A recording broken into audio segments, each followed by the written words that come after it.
Hello friends, welcome to Grewal tutorial. आज मैं आपको महात्मा गांधी जी की जो एजुकेशनल फ़िलोसफी है उसके बारे में हम डिस्कस करेंगे। और ये जो टॉपिक है हमारा एमएड या फिर आप कल जहाँ पर भी ये फ़िलोसफी वाला क्वेश्चन पूछा जाता है एजुकेशनल फ़िलोसफी, उसके अंदर आप ये पॉइंट इंक्लूड कर सकते हैं। तो सबसे पहले हम गांधी जी के बारे में जानते हैं कि गांधी जी कौन थे। सबसे पहले उनका जन्म जो है 2 अक्टूबर 1869 के अंदर पोरबंदर में हुआ, गुजरात में। उनके जो फादर थे वो करमचंद गांधी जी थे, जो कि एक दीवान थे स्टेट ऑफ राजकोट के अंदर। और उनकी माँ का नाम जो था पुतली बाई था, जो कि एक पोलाइट एंड कंपैशनेट लेडी थी। और उनकी शादी जो है कस्तूरबा बाई जी से हुई थी जब वो 13 साल के थे। ये जो है इनकी हिस्ट्री है। और इनका जो इन्होंने मैट्रिकुलेशन जो है पास किया एग्ज़ामिनेशन 1887 के अंदर। और फिर ये जो है इंग्लैंड के अंदर चले गए उसी सेम ईयर में लॉ की पढ़ाई करने के लिए। और फिर वो वहाँ से जो है 1891 के अंदर वापस आए और इन्होंने जो है बार एट लॉ की जो है डिग्री हासिल की। और इन्होंने प्रैक्टिस करना शुरू कर दिया लॉ एट राजकोट, यानी कि राजकोट के अंदर इन्होंने प्रैक्टिस करना स्टार्ट कर दिया। नेक्स्ट जो रहता है, फिर ये जो है साउथ अफ्रीका गए इन 1893 के अंदर। और वहाँ पर जो है इन्होंने क्या है लो देखा कि कंडीशन देखी कि इंडियन की किस तरीके की कंडीशन है। साउथ अफ्रीका के अंदर जो है लाइफ ने इनकी एक टर्न लिया। और ये जो है इन्होंने अपनी पूरी की पूरी सर्विस ही जो है माइग्रेंट इंडियन की तरफ जो है निछावर कर दी, हम इसे ये कह सकते हैं। नेक्स्ट आता है कि इन्होंने जो है सत्याग्रह वगैरह इन सब के अंदर पार्टिसिपेट किया। और इनकी वजह से इन्होंने सत्याग्रह किया। The student were taught gardening, crafting and were pragmatic education उनको दी जानी चाहिए, इनका ये मानना था। इसके अंदर जो है फिर फिलोसफिकल आइडिया क्या था गांधी जी का, उसके बारे में हम सबसे पहले पढ़ते हैं। फर्म फेथ इन गॉड, इनका मानना ये था, आइडियलिस्ट फिलोसफर थे गांधी जी। और इनका मानना ये था कि भगवान के अंदर विश्वास रखे, God is all pervasive and he believed, और ये विश्वास मानते थे। Next one is truth, Gandhi ji was the worshipper of the truth and non violence. ये जो है अहिंसा और साथ के साथ ट्रूथ, सच्चाई के जो है वर्शिप करते थे। ये मतलब कि इनका मानना ये था कि हमेशा सच बोले और अहिंसा से मतलब कि अहिंसा से रहें, यानी कि आप जो है अहिंसा वगैरह ना करें। नेक्स्ट वन इज़ जो ट्रूथ, ब्यूटी और गुडनेस, ये इनके यानी कि सत्यम शिवम एंड सुंदरम, इनका मानना ये था कि आपको इस तरीके से ही रहना चाहिए। Next one is non violence. Non violence का मतलब यहाँ पर ये है कि आप जो है अचीव करें ट्रुथ के एम को। Riding oneself of violence is non violence, which means riding oneself of hatred, anger, fear, आप इन सारी चीज़ों से जो है दूर रहें। Non violence include humanity, gorgeousness, love, patience, purity of heart and thought and speech of and action, ये सारी चीज़ें हमारे अंदर होनी चाहिए। यानी कि हम अच्छी तरीके से लोगों के साथ बिहेव करें, प्यार से रहें, साथ के साथ पेशेंटली जो है हम किसी की बात सुने, या हम आराम से रहें, शांति से रहें, फियर फ्री रहें, यानी कि बिना डर डूर के रहें। नेक्स्ट आता है non violence is not a perishable substance, not just killing, even a thought to kill is violence. किसी के नॉट जस्ट किलिंग, यानी कि मारना ही सिर्फ ये नहीं है कि वायलेंस करना है, जबकि एक किसी के इंसान के थॉट को भी मारना एक वायलेंस की कैटेगरी में आता है। Gandhi ji considered non violence as a means to seek the truth, non violence के थ्रू ही आप जो है ट्रूथ की तरफ जा सकते हैं, ये इनका मानना था।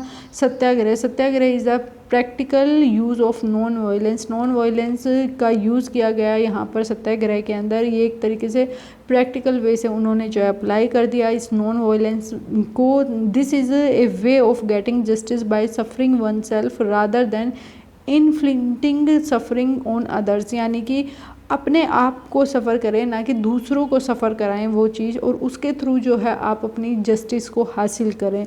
Piece can be guarded through Satyagraha, Satyagraha के थ्रू जो है पीस को जो है सबसे मेन माना गया। The truth Satyagraha, the true Satyagraha is he who has faith in truth, जिसका फेथ जो है विश्वास जो है ट्रुथ में है, नॉन वायलेंस में है, फेयरलेसनेस में है एंड नॉन एकम्प्लिशन में है, उसी को जो हम ट्रू सत्याग्रही कहते हैं। If he cultivate these virtues he will stay firm on the path of truth. तो अगर ये सारी चीज़ें किसी इंसान के अंदर आएगी तो वो हमेशा जो है ट्रूथ की पाथ पे ही चलेगा, सच्चाई की तरफ ही जाएगा। Killing and destroying is one way. Killing करना, मारना किसको या डिस्ट्रॉय कर देना, ये एक वन वे होता है। But one can realise what one seek after by staying determined by the forms in one's resolve and by influencing the public opinion not by shedding blood. यानी कि इनका मानना ये था कि किसी का खून बहने की बजाय आप जो है पब्लिक के ओपिनियन वगैरह से इन्फ्लुएंस करें लोगों को और अपनी चीज़ को जो है हासिल करें। Religious disposition of man. Gandhi ji जो है बिलीव करते थे कि स्पिरिचुअल बीइंग हमें होना चाहिए। अगर हमारी लाइफ का एम अगर हमें रियलाइज़ करना है तो हमें जो है स्पिरिचुअलिटी को फॉलो करना चाहिए। Love. Gandhi ji was a firm believer in the virtue of love. For him love was the essence of morality. morality के लिए हमें हमारे अंदर जो है लव की भावना होनी चाहिए। morality without love is impossible. अगर आप दयालुपन अगर अपने अंदर लाना चाहते हैं तो वो लव के बिना पॉसिबल ही नहीं हो सकता। क्रिएशन ऑफ एक क्लासलेस सोसाइटी। इनका मानना ये था कि एवरीबडी जो है हर जो सोसाइटी के अंदर है वो एक क्लासलेस सोसाइटी के अंदर जन्म ले। High and low, rich poor should get equal treatment. हर किसी को जो है इक्वली ट्रीट किया जाना चाहिए। Next one is conception of spiritual world. Spiritual world को भी जो है मानना इन्होंने, और जो है truth, love, non violence, justice and equitable distribution of wealth के ऊपर इन्होंने डिस्कशन किया। मेटाफिजिक्स ऑफ गांधीयन फिलोसफी यही कहता है कि he used to recite parts of Gita daily. वो जो है डेली गीता जो था उसका पार्ट पढ़ते थे। Gandhi ji was a complete agreement with the truth. ये जो है कम्प्लीट एग्रीमेंट था इनका ट्रुथ के साथ। और इनके जो बेसिक दो मेनली जो हमारे गीता के एलिमेंट थे वो ये फॉलो कर रहे थे। वर्ल्ड, मैन यानी कि गॉड, एंड नेचर यानी कि मैटर। ये इनका जो है मतलब सुप्रीम था और गॉड इज़ सुप्रीम। और इनका मानना ये था कि गॉड ही जो है सुप्रीम है। Soul is the essence of God. जो हमारी आत्मा है वो गॉड की ही देन है। God has created the material world. भगवान ने ही जो है मटेरियल वर्ल्ड को क्रिएट किया है। Next one is epistemology of Gandhian philosophy क्या कहती है।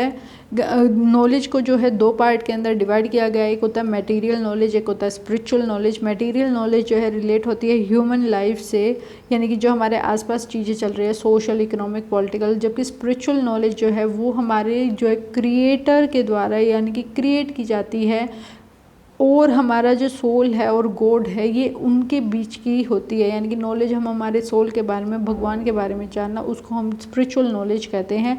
Next one is axiology of Gandhian philosophy. इसके अंदर जो है अल्टीमेट एम जो है हमारी लाइफ का है कि हमें साल्वेशन को अचीव करना है, यानी कि मोक्ष की प्राप्ति करनी है। Salvation according to him means the realisation of God by understanding his soul's eternal nature. यानी कि किस तरीके का हमारा नेचर है, नेचर को जानकर जो है आप जो है सैल्वेशन की को अचीव कर सकते हैं।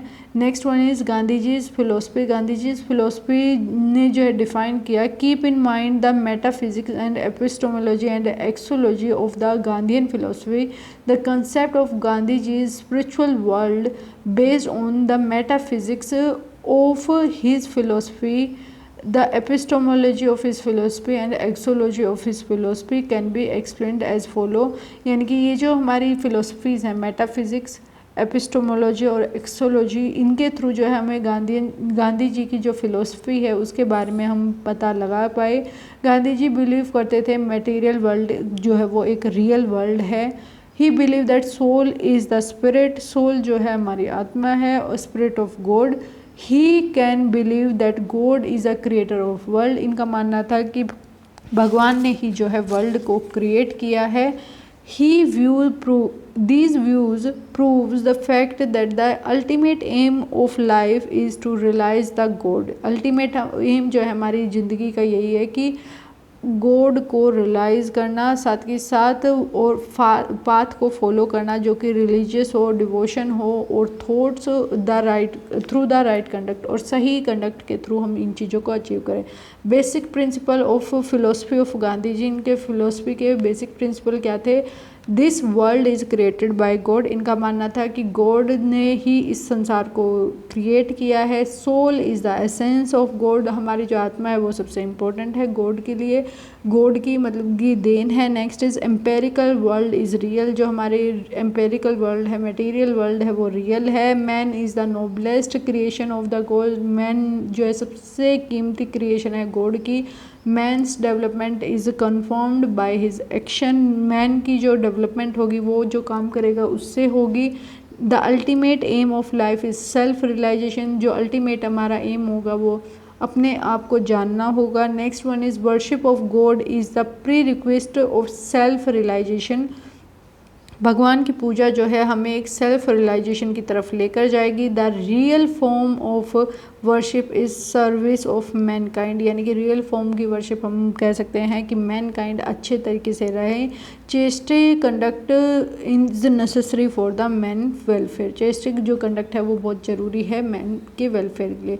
एजुकेशनल फिलोसफी क्या कहती है गांधी जी की, अब इसके बारे में हम स्टडी करते हैं। Educational philosophy reflect his general philosophy concept, his educational philosophy is closely related to the philosophy of life, ये एजुकेशनल फिलोसफी जो है इनकी एजुकेशन फिलोसफी ऑफ लाइफ से ज़्यादा मतलब कि क्लोजली रिलेटेड है। He is of the view that truth, non violence, service, fearlessness etcetera are such aims of life as can be achieved only through education, ये सारे जो हमारे एम हैं यानी कि truth, non violence, service, fearlessness, ये हम सिर्फ एजुकेशन के थ्रू ही अचीव कर पाएंगे। Economic, social, political, spiritual development हमारी एजुकेशन के ऊपर डिपेंड है। India and his ancestral influence in the marked in Gandhi ji's education philosophy, his educational view basically drives from the ancient India के कंसेप्ट से इनका एजुकेशनल फिलोसफी आया है, और साथ के साथ जो है वेस्टर्न फिलोसफर्स की वजह से जो है एजुकेशन फिलोसफी इसके अंदर आई है। और गांधी जी की जो एजुकेशनल फिलोसफी है उसके अंदर जो है सबसे मेन जो है Gandhi ji was an idealistic, ये आइडलिस्टिक थे and the philosopher and the educationist. He want the world to be ruled by the divine sovereign, यानी कि मीन्स इनका मानना यही था कि हम जो किंगशिप है वो हासिल कर सकते हैं ओनली अगर हम जो है स्पिरिचुअल वर्ल्ड को हम फॉलो कर रहे हैं। Next one is fundamental principles क्या क्या हैं हमारी educational philosophy of Gandhi ji के। First one is education should B child centre, education जो है चाइल्ड बच्चे को ध्यान में रखते हुए देनी चाहिए। Free education should be provided, 7 to 14 years के बच्चों को फ्री एजुकेशन दी जानी चाहिए। मीडियम ऑफ इंस्ट्रक्शन जो है हमारा मदर टंग लैंग्वेज होना चाहिए। इंग्लिश जो है should have no place in the education of the children, English का कोई भी प्लेस नहीं होना चाहिए बच्चे की एजुकेशन में। Education should be related to the physical, mental and emotional development के रिगार्डिंग एजुकेशन दी जानी चाहिए। Education should develop in the children human values, education को डेवलप किया जाना चाहिए बच्चे की ह्यूमन वैल्यूज़ के अंदर।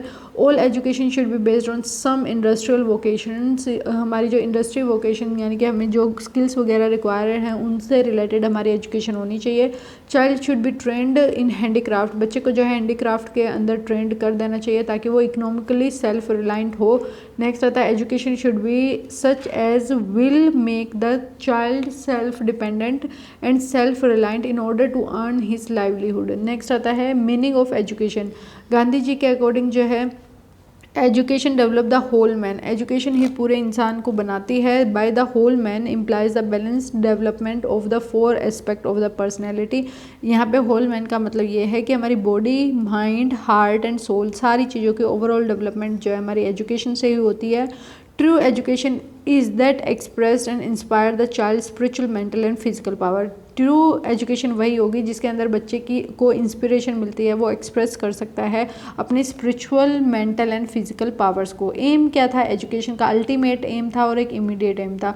अल्टीमेट एम जो था वो क्या है गांधी जी के according, the education should B such as will enable a man to identify the ultimate reality so that the ultimately he will be merged with the God, यानी कि अल्टीमेटली वो जो है गॉड के साथ मिल जाए एट द एंड, यही हमारा जो है मेन एम होगा एजुकेशन का, इनका ये मानना था।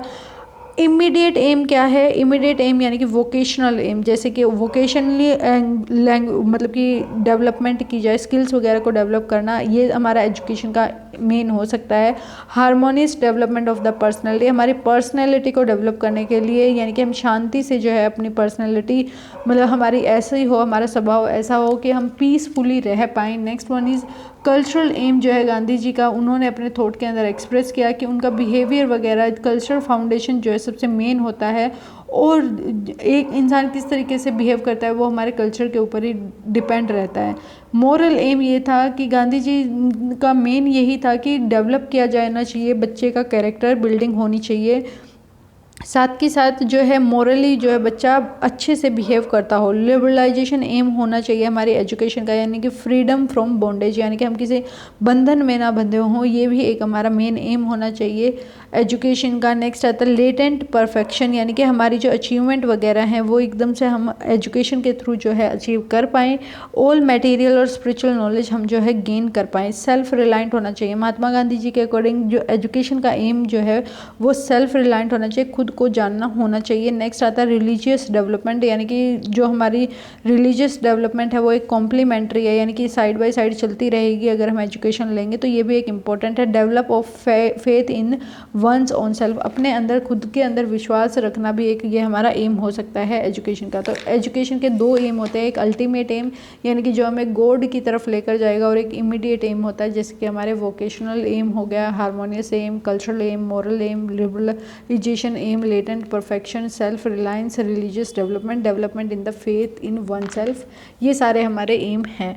Next one is other aspects of education, क्या क्या थे? मास एजुकेशन, यानी कि पूरे जो हमारा मास एजुकेशन सबसे मेन इंपॉर्टेंट है, क्योंकि by adopting the concept of basic education his idea of education in handicraft centred, this will make the child self-reliant and enable him to meet the school expenditure by making provision for adult education। adult education के provisions वगैरह बनाने से क्या, अब देखिए basically क्या है, मास education बहुत इंपॉर्टेंट है किसी भी कंट्री के अंदर, क्योंकि अगर जितने ज़्यादा इलिटरेट लोग रहेंगे उतनी हमारी कंट्री पुअर रहेगी, यानी कि इसीलिए मास एजुकेशन देना सबसे मेन एम था। वुमेन एजुकेशन भी एक अलग से सबसे मेन इंपॉर्टेंट था, क्योंकि जिस घर में जो है वुमेन होती हैं उसके अंदर जो एजुकेटेड वुमेन होती है वो ओवरऑल डेवलपमेंट होती है, और जितनी ज़्यादा वुमेन जो है एजुकेटेड रहेंगी उतना ज़्यादा ही हमारा नेशन ओवरऑल ग्रो करेगा। नेक्स्ट आता है को एजुकेशन। को एजुकेशन के ऊपर भी ज़्यादा ध्यान दिया गया, ये प्राइमरी लेवल और हायर लेवल के ऊपर जो है को एजुकेशन भी देनी चाहिए। एडोलसेंस एज के अंदर जो है बच्चों को साइड बाय साइड जो है एजुकेशन देनी चाहिए। Next one is religious education के बारे में इन्होंने कहा, life without religion is like life without philosophy, यानी कि रिलीजन के बिना हमारी लाइफ जो है फिलोसफी, यानी कि हम किसी भी रिलीजन के वगैरह अगर हम जी ही नहीं सकते हैं, इन शॉर्ट इनका ये कहना था। नेक्स्ट वन इज़ करिकुलम कैसा होना चाहिए। करिकुलम जो है basic craft, agriculture, gardening, spinning, weaving, ये सारे वर्क जो है उसके अंदर इंक्लूड किए जाने चाहिए। एजुकेशन जो है मदर टंग लैंग्वेज में होनी चाहिए। मैथमेटिक्स पढ़ाया जाना चाहिए। Social studies, history, geography, civics वगैरह बच्चों को पढ़ाना चाहिए। हेल्थ हाइजीनिक के बारे में बताना चाहिए।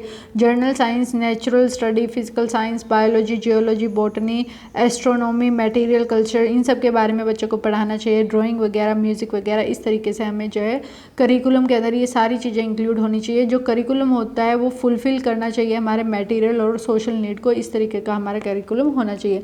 मेथड किस तरीके से हमें पढ़ाना चाहिए बच्चों को, इनके अकॉर्डिंग सबसे one is learning by using physical gestures, यानी कि जो हमारा हम फिजिकली हम जिस तरीके से दिख रहे हैं उनका यूज़ करके जो है हमें बच्चों को पढ़ाना चाहिए, यानी कि हमारे हैंड्स, आईज़, नोज़, इन सब चीज़ों का यूज़ करना चाहिए जब भी हम बच्चों को पढ़ा रहे हैं।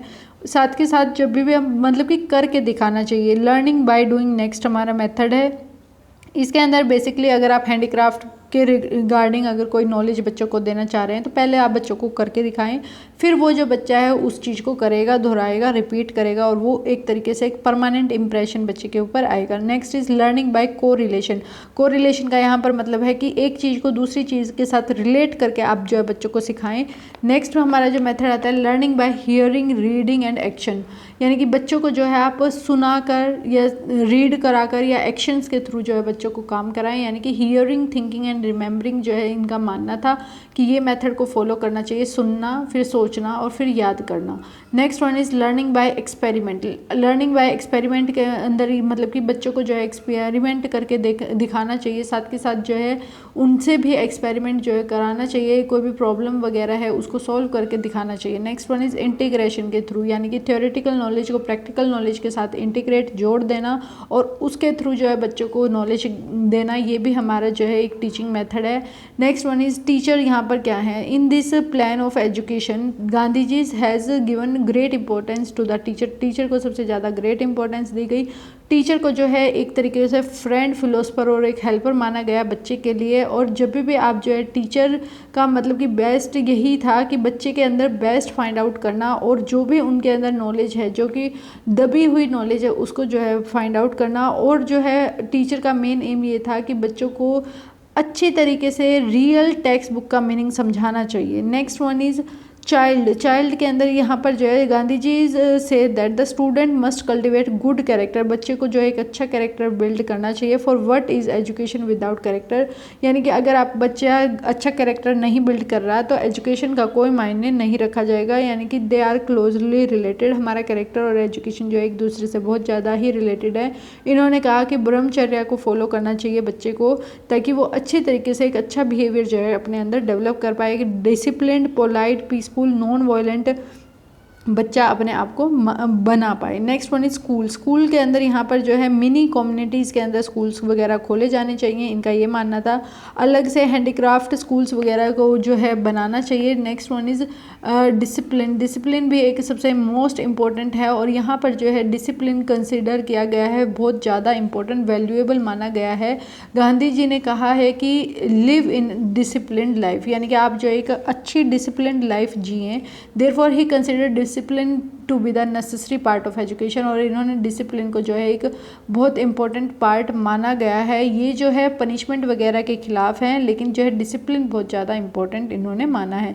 नेक्स्ट आता है evaluation of Gandhi ji philosophy of education. इनका मेनली यही था, गांधी जी ने जो है ट्राई किया एजुकेशन सिस्टम के अंदर एक प्रिवेलेंट टाइम के थ्रू एक रिफॉर्म लेकर आना, यानी कि जो प्रीवियसली चला आ रहा था उसके अंदर कुछ ना कुछ चेंजेस लेके आना। इनकी जो फिलोसफी थी ये इन्होंने अपलिफ्ट करने की कोशिश की सोसाइटी को एजुकेशन के through. Gandhi ji is great, the most important and most valuable contribution to Indian philosophies. Wardha plan, जो वर्धा स्कीम लेकर आए थे, ये वो सबसे मोस्ट इम्पॉर्टेंट था। उसके अंदर जो है इन्होंने बेसिकली मदर टंग लैंग्वेज को यूज़ करने के लिए कहा गया था। बच्चे को जो है लर्निंग बाय डूइंग मेथड के थ्रू जो है बच्चा काम करे, ये सारी चीज़ें उसके अंदर स्कीम के अंदर बताई गई थी। और साथ के साथ मदर टंग लैंग्वेज जो कि पहले जो है, और वोकेशनल लैंग्वेज वगैरह, वोकेशनल एजुकेशन बच्चों को दी जानी चाहिए। ये सारी जो है इंपॉर्टेंट चीज़ें थी वर्धा स्कीम के अंदर। ये सारा जो है हमारा गांधीज फिलोसफी ऑफ एजुकेशन जो है कंप्लीट होता है टॉपिक। अगर आपको इसमें कोई डाउट है कमेंट में ज़रूर पूछें। अपने फ्रेंड्स के साथ ज़्यादा से ज़्यादा शेयर करें, चैनल को सब्सक्राइब करें। Thanks for watching.